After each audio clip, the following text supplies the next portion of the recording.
Welcome to the Slop Farm. Enjoy the video. In this video, I will explain how to make a card game in Roblox Studio. First, open Roblox Studio and start a new baseplate project. This provides a blank canvas for your game. Next, design your card assets. These can be simple images or more complex user interface elements.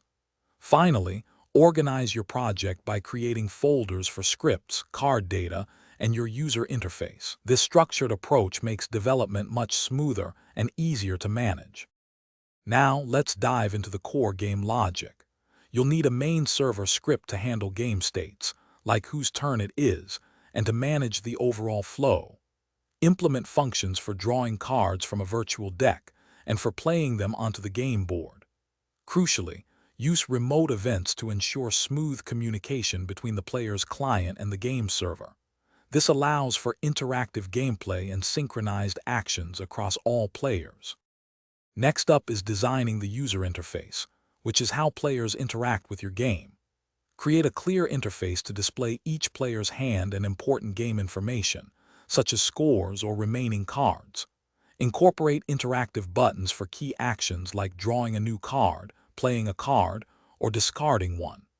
Remember to make your user interface intuitive and responsive, ensuring a great experience for everyone, regardless of their device.